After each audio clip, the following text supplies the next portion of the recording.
දවසක් සිළුමිණ මහා සෑය වඳින්න මලියදේව මහරහතන් වහන්සේ ලංකාවේ වට්ටාරම කියන පන්සලේ ඉඳලා වඩිනෝ තව්තිසාවට. තව්තිසාවට සිළුමිණ සෑය වඳිනකොට මලියදේව හාමුදුරුවෝ දකින්නෝ කවදාවත් දැකපු නැති පාටක මිනිස්සෙක් ඇවිල්ලා වඳින. සිළුමිණ සෑය දෙවි කෙනෙක්. ඒ දේවතාවගේ ශරීරේ පාට රතු පාටයි. දේවතාව ඔබ මේ තව්තිසාවේ දෙවි කෙනෙක් නොවේද? නැත ස්වාමීනි.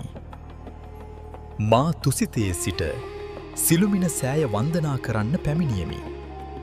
අනේ දේවතාව ඔබ තුසිතේ ඉපදෙන්න කලින් කොහෙද ඉපදිලා හිටියේ? ස්වාමීනි මම ඉපදිලා හිටියේ ලංකාවේ.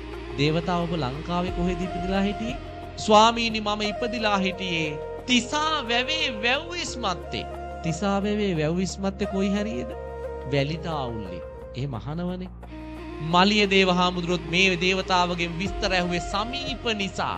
ඒ දේවතාව කියනවා ස්වාමීනි මම මනුස්ස ලෝකේ තිසාවැවේ වැව්තාවුල්ලේ වැලි පොළොව ඉපදිලා හිටියේ කුඩා ගෙදරක. මගේ අම්මයි තාත්තයි හරි දුප්පත්. මම පොඩි කාලේ බහතෝරන කාලේ අම්මගෙන් ප්‍රශ්නයක් ඇහුවා. අම්මා මට ඒකට දීපු උත්තරේ නිසා මම පින් කරගත්තේ. මොකක්ද අහපු ප්‍රශ්නේ? අම්මා මේ ගස්වල මල් එක එක පාට එක එක සුවඳින් තියෙන්නේ ඇය? මේ බුද්ධිමත් අම්මා මේ දරුවා අහපු ප්‍රශ්නෙට වැරදි උත්තර දුන්නේ නැහැ. දීපු උත්තරේ තමයි පුතේ මේ ගස්වල මල් එක එක පාටට හටගන්නේ වෙන කිසිම හේතුවකට නෙවෙයි. මගේ ලෞතුරා බුදුහාඳුරන්ට පූජා කරන්නමයි. මේ මල් වල එක එක සුවඳ තියෙන්නේ බුදුහාඳුරන්ට පූජා කරන්නමයි. බුදුහාඳුරන්ට පුතේ එකම જાතියක මල් පූජා කරනවට වඩා පාට පාට මල් පූජා කරන එකෙන් පින වැඩි. එක එක සුවඳ තියෙන මල් පූජා කරන එකෙන් පුතේ පින වැඩි කිව්වා.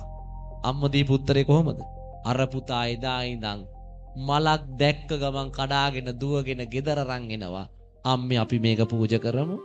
දවසක් මේ පොඩි දරුවා අවුරුදු 7 දී තිසාවැවේ වැව්තාවුල්ලේ සෙල්ලම් කරමින් ඉන්නකොට දකින්න දුර රත්මල් පඳුරක්.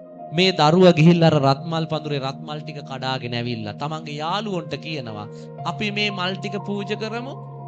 යාළුවෝ කියනවා අපෝ බෑ. ඔය මල් පූජා කරන්න ගෙදර ගියොත් අම්මලයිත් අපිට සෙල්ලම් කරන්න එන්න දෙන්නේ නෑ අද.